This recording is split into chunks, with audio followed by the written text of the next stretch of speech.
Hi guys. So where did we leave you a couple of weeks ago? We just picked up our new dinghy. Woody. And yeah, we don't know what to do with ourselves because we're not having to pump it all the time. Yeah, which is great. It's great. We've been really busy. Lots and lots of jobs, which I'll show you. Bought our new chain. That's a whole story in itself, which you'll see as well.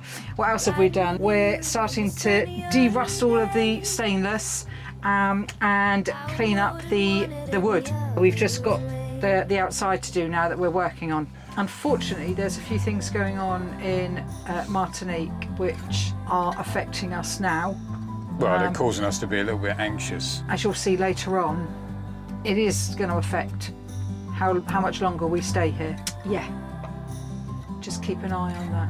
So we will share with you later what our kind of plans are when we leave here. We still think that's going to be about the 1st of November. Anyway, enjoy the episode.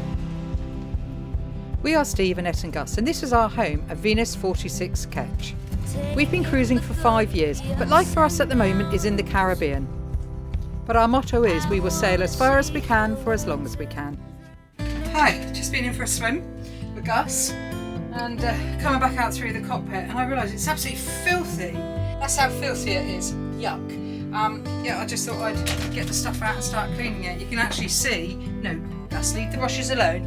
If you have a look down here, mind it the way, Gus, mind it the way. No, it's not a toy. You see how filthy that is. I was a little bit wet as well with his paws, but yeah, it is absolutely filthy. I'm giving it a bit of a scrub and only do a bit of a time. Just use cheap washing up liquid. That's all I ever use.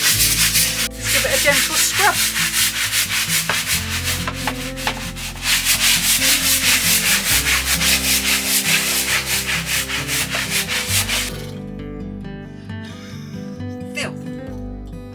Annette scrubbed the cockpit yesterday, and because she didn't realise how filthy it was, and now she's done it, you can really notice a difference.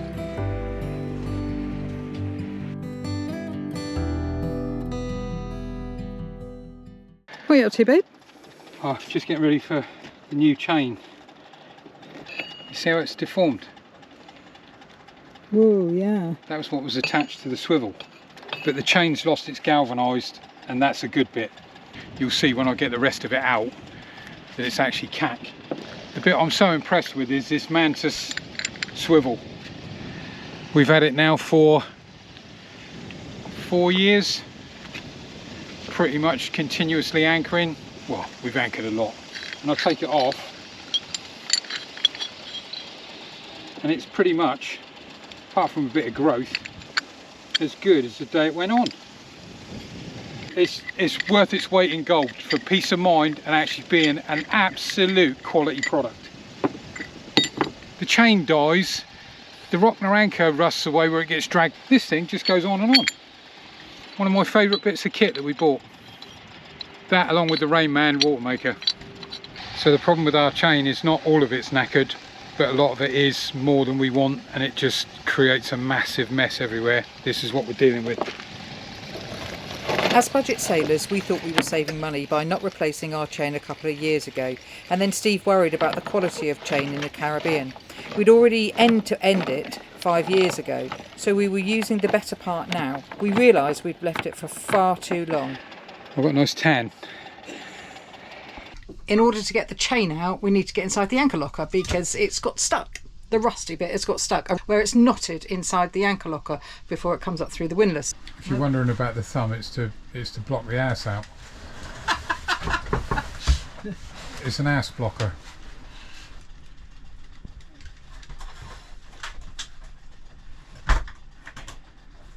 Anyway, I've just fit the new VHF that we brought back from the UK, because our old one, I don't know if you can see that, kind of died a death. UV got it. It was on the boat when we got the boat. I couldn't get a new remote mic because they didn't exist, and the thing was 20 years old, so we bought a complete new unit. That crap is chain. Is chain residue.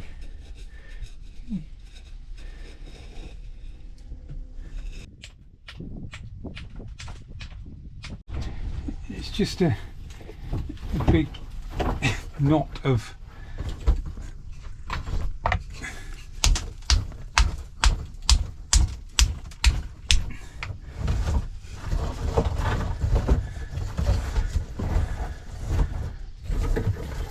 If we'd have known the awful mess that this chain has left us with, all over the boat we have rust specks, we would have changed it a couple of years ago. Now, not only are we dealing with rusty chain, we're dealing with a rusty boat.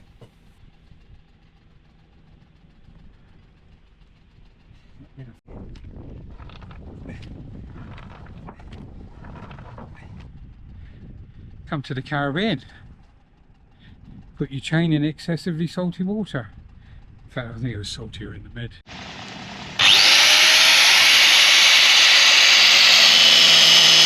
So I finally chopped up the chain. Finally finished chopping it up. It's taken, seems to take forever.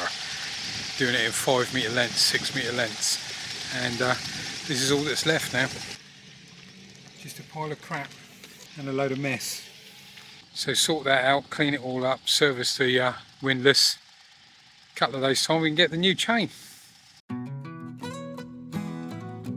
Guess where we're going? We're going to get the new chain. The last trip for the old dinghy. Gotta keep pumping for a bit longer. We decided that we would keep the old dinghy until we got the old chain, the new chain, and yeah, we're going to pick the new chain up now, and then somebody's going to come and pick up the dinghy tomorrow or the following day, because we've actually given it away to somebody.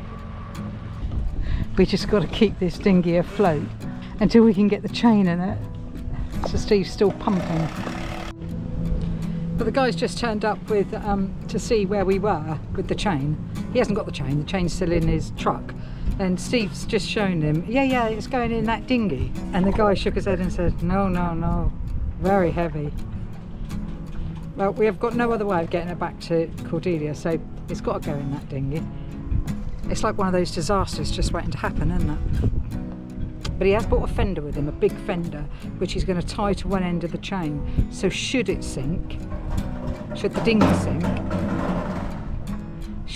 sink with the chain in it, then at least we'll know where the chain is because of the fender. Only the Cordelians could get into this type of crap.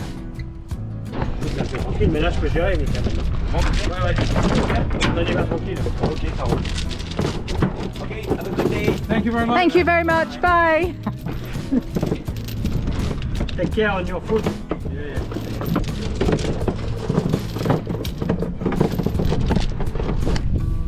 Right, 100 metres that is. That really will be worth filming. You are one cantankerous bitch, I'll tell you that now. For 2 pence, if it wasn't 15 grams worth of chain in there, I'd Shut up, drop it in the 15. fucking river. Oh, watch out, hold! I swear, hold! What? He's slipping from me! Oh. Give me that line, And how? Yeah, you're right. You just pulled that from my hand. Can you see what my hand is like? I'm trying to help you. I wasn't trying to do the filming. I was trying to do the... Your delicate little... With your little one little hand? Your little keyboard hands, okay? On a man's rope. We'll see how good he is now. Oh, excellent. I launched J classes. You don't want to be doing that. Doing what? It'll breach and go over. Shut up. Right, tying it onto my leg. Shut up, don't be so stupid. Stephen, don't. Tying it onto my leg. So as it stops the circulation. You dipstick. It's good. That hurts. Yeah, well, don't. Take it off, please. Yeah, all tangled now. Yeah, you see, all because you didn't let me do it. Can you see where we are? We're in the middle of the channel. Nothing coming. There is. There's a speedboat coming over there.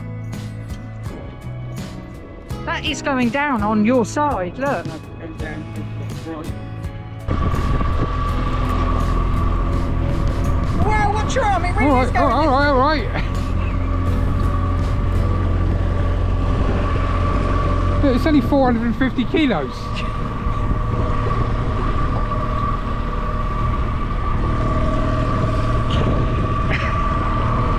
You got it? Yeah, I've got it, but it's not, it's heavy. There's a bend in this side now, look. Look, don't fucking panic. Last thing we need is a panic, okay? That seat's actually below water level. Yeah. We got ourselves a submarine, boy. And how do you think you're going to get out up there?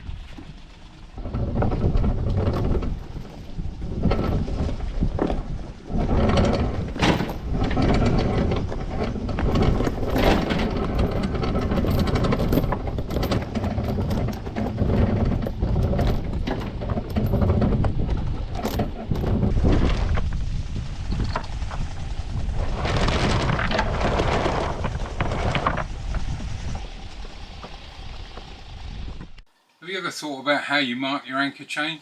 Well, we did while we were back in the UK. We've done things in the past, we've used paint, we've used cable ties, none of them are particularly effective. We came across AnchoRight. It's a system for marking your chain where you use two little pieces of plastic and a screw, and it goes through the chain, screws together, stays nice and tight, stays in place, and use different colours for the different lengths. They give you a handy chart. You can pick your own colours, pick your own lengths, and the idea being it's a fit and forget. So we're going to give it a go, see how we get on.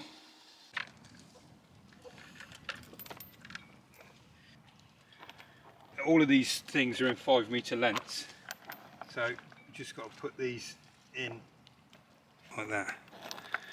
That's fairly easy. That like that. Screw in the top. I didn't have the phone going.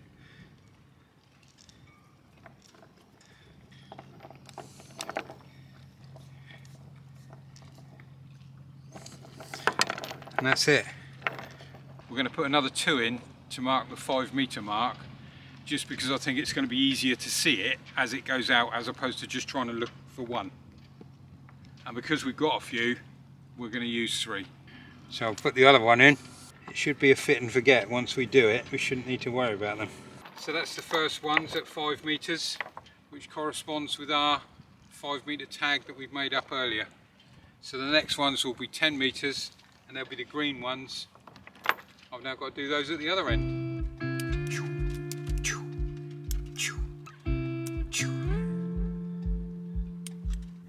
The AnchoRight chain markers come with 5 of each colour. So this enables you to put up to 5 of the markers in the interval lengths that you've chosen. We have chosen to put 3 of each colour in, but there are some cruisers that use all 5.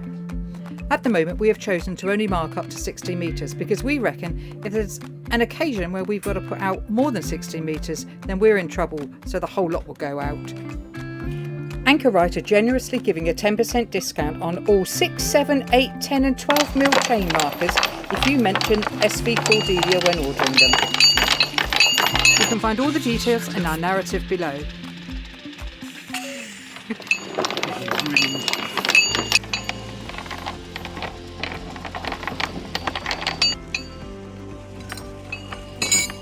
Finally, we feel safe again. We have 100 metres of 12mm galvanised chain, a 40 kilo rock nut anchor which is supported by the largest of the Mantis swivels. Solid as a rock. Well, why have we just bought a new one and why are we getting rid of it then? That is why. It's a broken rock. Made that when you were in the UK when I was on my Yeah, own I know. in Carriacou. I know. The best part of the boat. Okay, I pumped it up, Yeah, but it will go down. oh no, I repair this. I touch food. Yeah. You don't want the No. No. thank you too. Okay, and we'll wait to hear from you about the Yeah, job. okay. And Thanks, Lucas. Thanks, Lucas. thank Have a you. good day. Bye-bye. Thank you. Bye. That's Lucas, who's had our dinghy.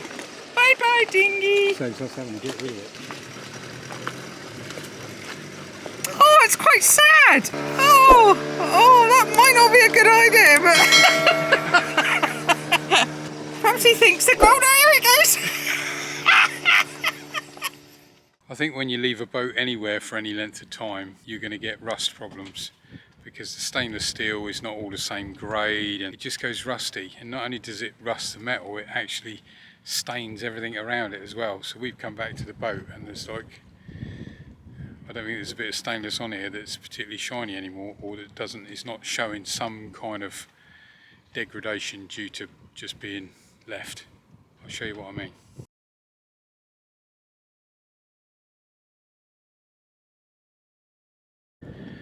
So we were recommended a product when we were back in Gran Canaria almost 2 years ago, and we bought some of it, didn't use it, haven't tried it. It's been sat in the box of magic beans that I carry everywhere. Turns out it's the most fantastic thing I've ever come across. I'll show you what it can do.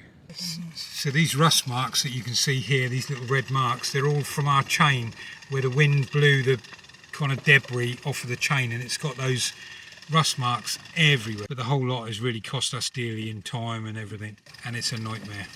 So what I've done with my magic rust cleaner is I just dab it on, just paint it on quite sparingly because you don't want it kind of going, you want to make it last.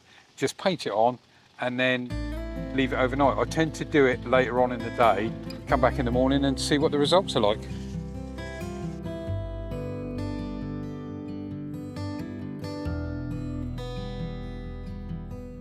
Earlier on in the episode, we mentioned that there was a bit of a problem. Basically, what it is that there have been riots in Martinique.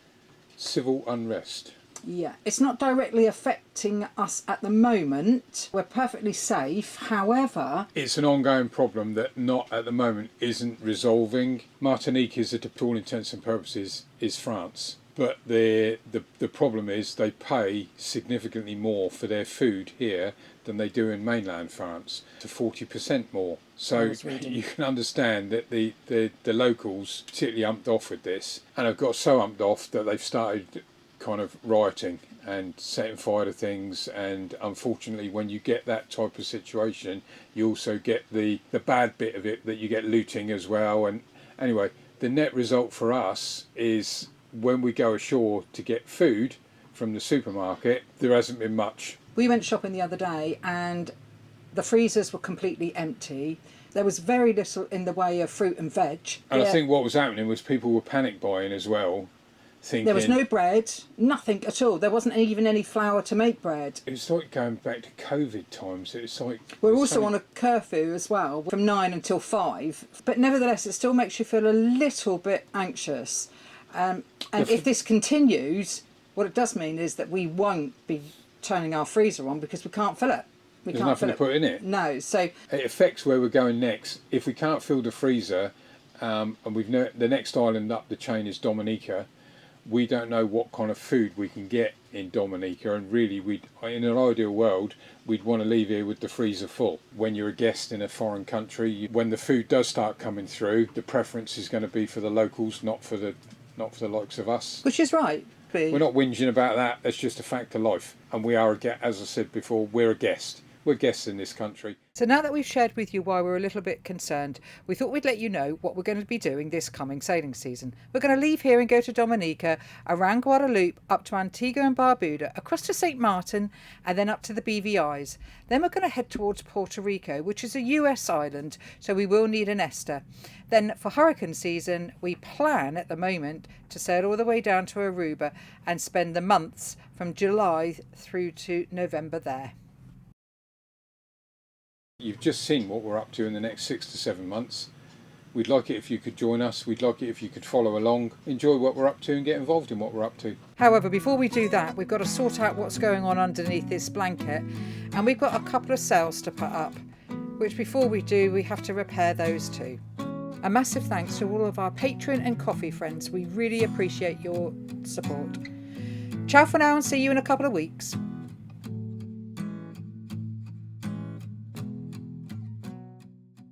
Made a little error. Had to use a special tool to get it out. It's called a noodle screwdriver. Look. A highly specialised tool. It came out of a cracker about 5 years ago. It was pretty shit when it went in the cracker. 5 years has not done it any favours.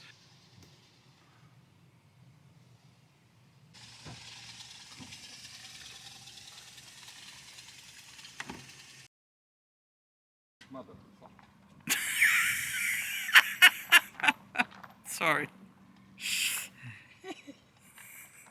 Oh, mother. He will not wear anything on his feet. He's not even got a pair of flip-flops on. They're kind of half an hour's work, and you have to have an hour's break so as you can kind of We have to have a rub down. You replenish. have to have a rub down. Just so it dripping. Or I'm certainly not rubbing him down, so I don't know who else is.